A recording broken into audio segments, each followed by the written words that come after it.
오늘 우리에게 주시는 하나님의 말씀은 에베소서 5장 10절부터 17절까지의 말씀입니다. 지난주에 이어서 5장 10절부터 17절까지를 함께 묵상해 보도록 하겠습니다. 먼저 함께 한 목소리로 같이 봉독하시겠습니다. 시작. 주를 기쁘시게 할 것이 무엇인가 시험하여 보라. 너희는 열매 없는 어둠의 일에 참여하지 말고 도리어 책망하라. 그들이 은밀히 행하는 것들은 말하기도 부끄러운 것들이라. 그러나 책망을 받는 모든 것은 빛으로 말미암아 드러나느니 드러나는 것마다 빛이니라.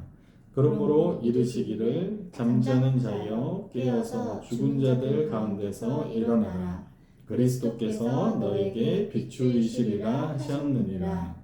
그런즉 너희가 어떻게 행할지를 자세히 주의하여 지혜 없는 자 같이 하지 말고 오직 지혜 있는 자 같이 하여 세월을 아끼라. 때가 악하니라.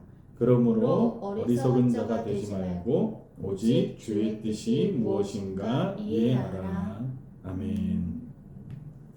네, 지난주 5장 9절에서 빛의 열매는 모든 착함과 의로움과 진실함에 있느니라. 이렇게 빛의 열매가 과연 무엇인가? 우리가 빛의 자녀로서 살아나갈 때 나타나게 되는, 우리의 삶을 통해서 드러나게 되는 열매가 무엇인가를 9절이 명확하게 우리에게 이야기를 해 주었습니다.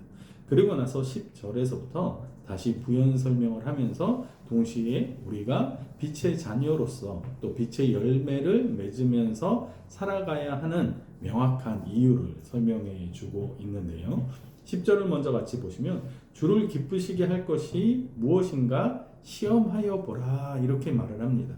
정말로 하나님이 기뻐하실 만한 것, 주께서 기쁘시게 할 만한 것이 빛의 자녀로서 우리의 삶을 통해 드러나는 열매 말고 무엇이 있는가라고 그렇게 반문하는 것과도 마찬가지입니다. 다시 말해서 우리가 어떤 종교적 심취를 통해서 종교적 어떤 황홀경을 경험하고 종교 생활을 열심히 하면서 어떤 율법 같은 거를 지킴으로써 드러나는 어떤 종교의 최적화되어 있는 삶을 통해서 나타나게 되는 종교인의 모습이 아닌, 정말로 우리의 삶 속에서 자연스럽게 드러나는, 저 사람은 하나님을 믿는 사람이구나, 주의 예수를 믿는다는 사람들의 삶은 저런 거구나 라는 것을 드러낼 수 있는 열매가 우리의 삶을 통해서 맺어지는 것 외에 과연 하나님을 기쁘시게 할 만한 것이 무엇이 있는가, 그렇게 사도 바울은 우리를 도전하고 있는 것입니다. 그러면서 11절에 보니까 너희는 열매 없는 어둠의 일에 참여하지 말고 도리어 책망하라. 앞에서 했던 내용을 다시금 반복을 하고 있는데요. 열매 없는 어둠의 일, 이 어둠의 일, 즉 하나님의 부재 가운데 세상 속에서 자기의 욕망과 자기의 욕심을 따라서 살아가는 그 모든 삶 속에서는 열매가 드러나지 않는다라고 하는 것입니다. 하나님을 모르는 사람들이 선한 삶을 살아갈 수 있어요. 하나님을 모르는 사람들도 착하게, 의롭게, 진실한 모습으로 살아갈 수 있습니다. 그것은 어떻게 보면 모든 피조물이 하나님의 작품이기 때문에 그 피조물 속에 자연적으로 들어가 있는 하나님의 기본적인 성품이 있기 때문에 그렇다라고 말을 할 수 있습니다. 그러나 오늘 성경이 이야기하는 것은 하나님과의 관계를 회복하지 않은 채 우리의 삶을 통해서 드러나는 다른 유의 진실함이나 착함이나 의로움들은 빛의 열매가 아니라고 말을 하는 거예요. 즉 열매를 맺는 것도 중요하지만 하나님과의 온전한 관계가 회복되고 나서 하나님과의 관계 속에서 자연스럽게 또다시 맺어지는 우리 삶의 열매들, 그것이 정말로 하나님을 기쁘시게 하는 삶의 열매들이다라고 말을 하고 있는 것입니다.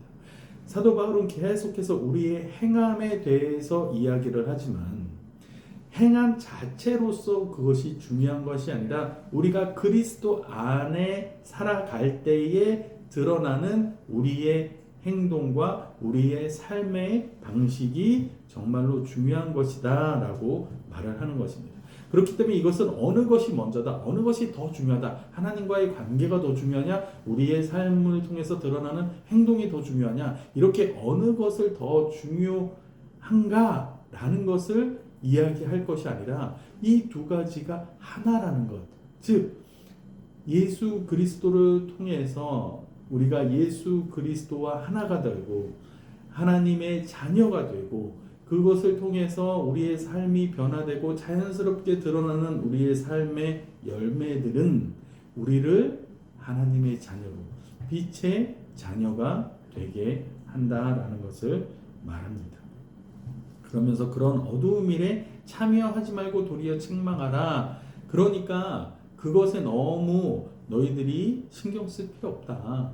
참여할 필요도 없고 부러워할 필요도 없고 시기할 필요도 없고 오히려 그것은 책망의 대상이지. 하나님을 알지 못하고 하나님과 연합하지 않은 채 드러나는 모든 것들은 책망의 대상이 되는 것이지. 그리고 그것들은 12절에 보니까 그들이 은밀히 행하는 것들은 말하기도 부끄러운 것들이라. 물론 이 12절 같은 경우는 앞에서 말한 성적 타락이나 음란함에 대해서도 이야기를 하고 있는 것이지만 하나님과 관계가 단절된 채 이루어지는 인간의 모든 삶이라고 해석을 해도 크게 무리는 없을 것 같습니다.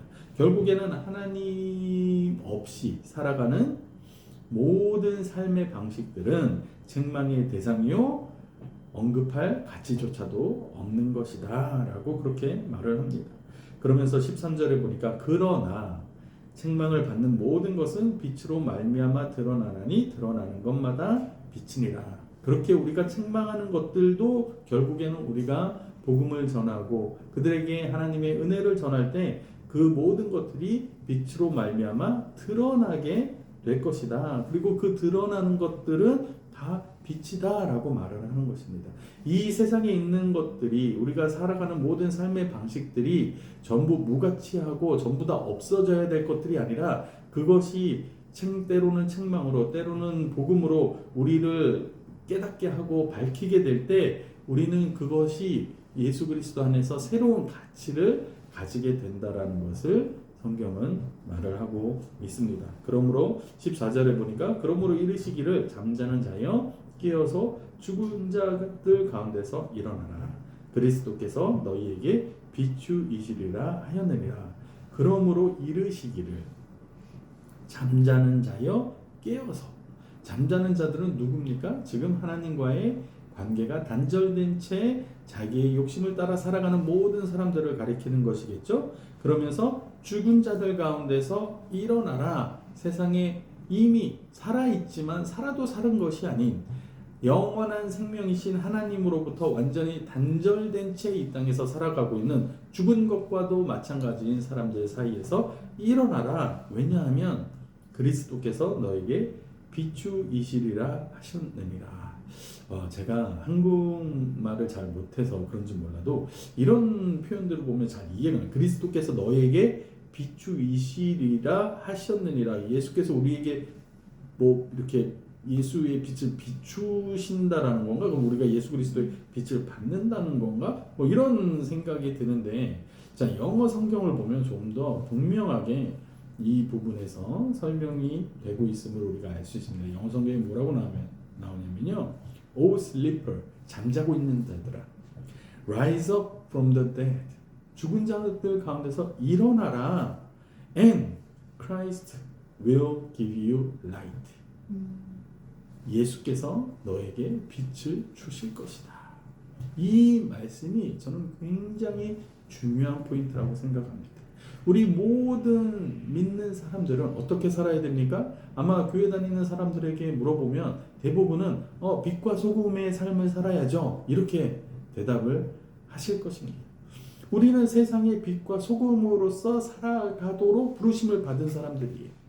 그런데 우리는 빛이 없어요. 우리는 스스로 빛을 비출 수가 없어요. 그런데 어떻게 우리가 세상에 빛이 될 수 있단 말입니까?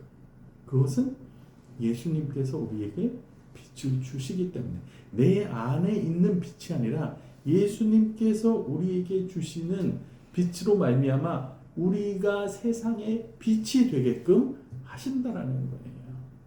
그러니까 결국에 뭡니까? 세상의 빛과 소금으로 살아가는 것은 내 힘으로 그렇게 살아갈 수 있는 것이 아니라 예수님께서 나로 하여금 빛을 비출 수 있게 하시고 세상에서 소금의 역할을 감당할 수 있게끔 하심으로 내가 그러한 삶을 살 수 있다라고 말을 하고 있는 것입니다.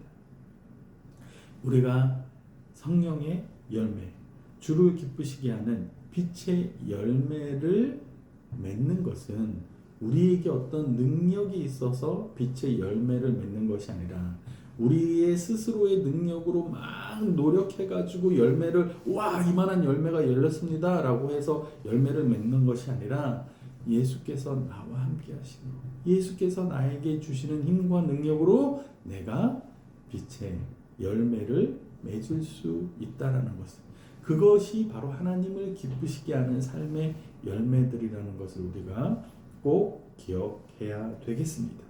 그러면서 성경은 다시 한번 우리에게 왜 그렇게 살아야 되는지에 대한 분명한 동기부여를 해주고 있습니다. 15절에 보면 그런즉 너희가 그러니까 그죠?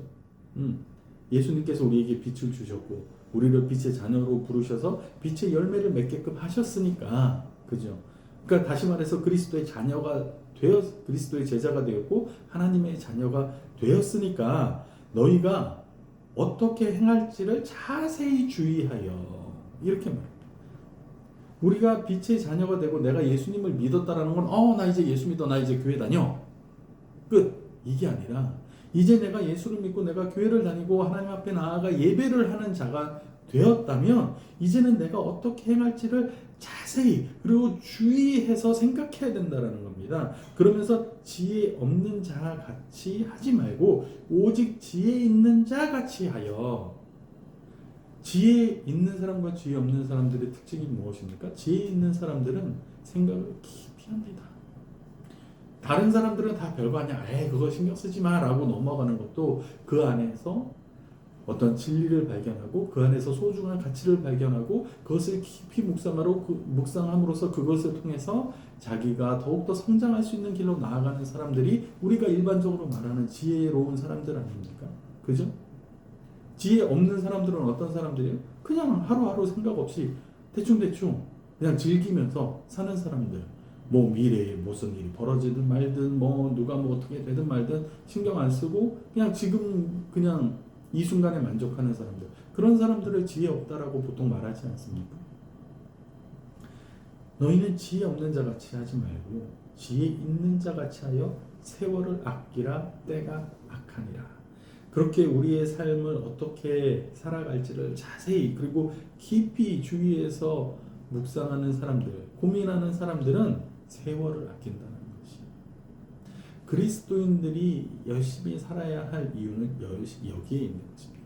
그리스도인들이 열심히 살아서 무언가를 성취하고 무엇인가를 이루고 세상이 부러워할 만한 어떤 결과물들을 만들어내기 위해서 열심히 살아야 하는 것이 아니라 우리는 하나님을 믿고 하나님의 지혜로 말미암아 우리가 이 땅에서 어떻게 살아가야 할지를 이제는 고민하고 하나님 앞에 물어보고 또 그것이 우리의 안에서 지혜로 승화되어서 그것이 우리의 삶을 통해서 드러나는 삶을 살아야 되기 때문에 우리는 세월을 아끼고 열심히 최선을 다해서 하나님께서 오늘 우리에게 주신 하루에 최선을 다해야 되는 것입니다. 왜 그러냐? 때가 악하니라.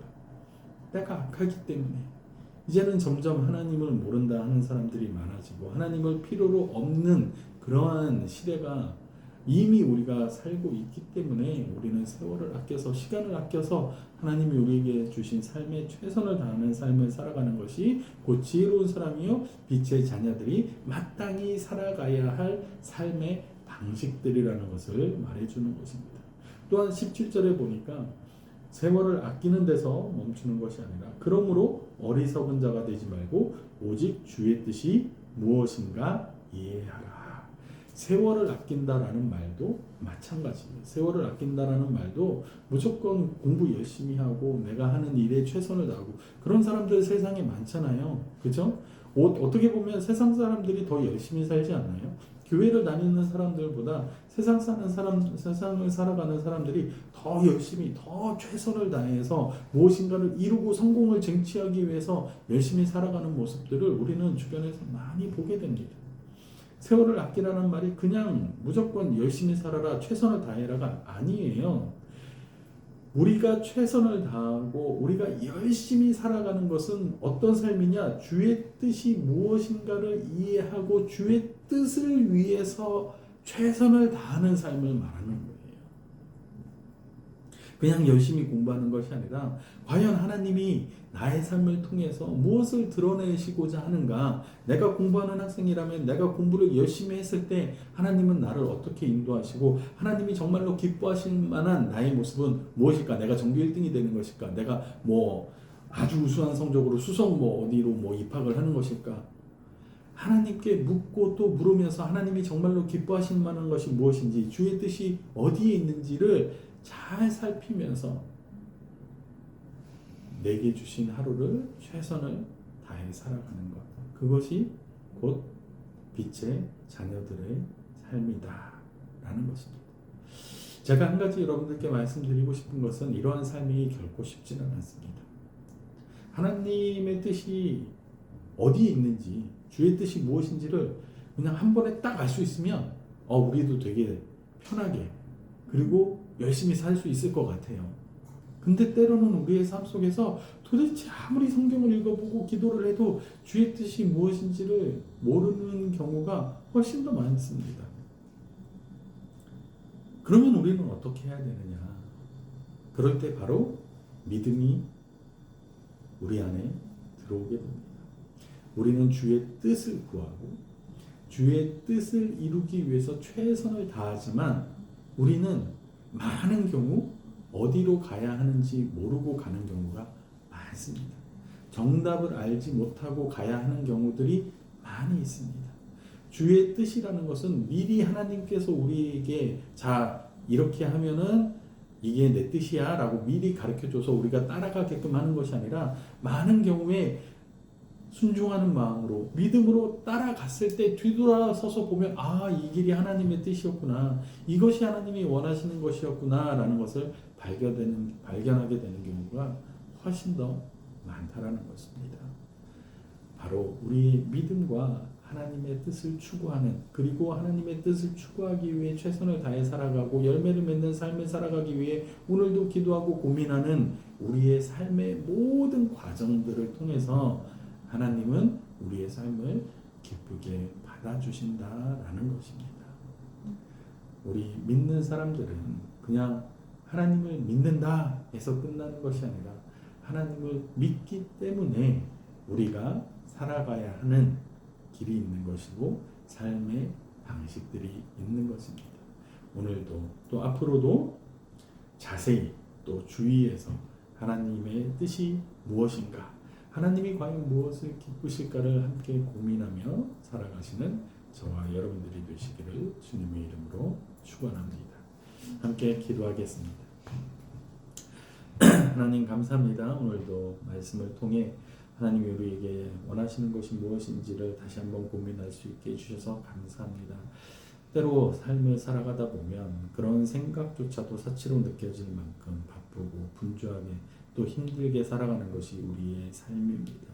하나님, 그러나 그 가운데에서도 우리의 눈을 들어 하늘을 바라보게 하시고 하나님을 구할 수 있게 하시고 정말 예수 그리스도와 하나 되어 정말 하나님을 기쁘시게 하는 삶을 살아가기 위해 오늘도 또 애쓰고 노력하는 저희들의 삶이 되기를 주님의 이름으로 간절히 축원합니다. 하나님 함께하여 주시옵소서. 감사드리며 살아계신 예수 그리스도의 이름으로 기도합니다. 아멘.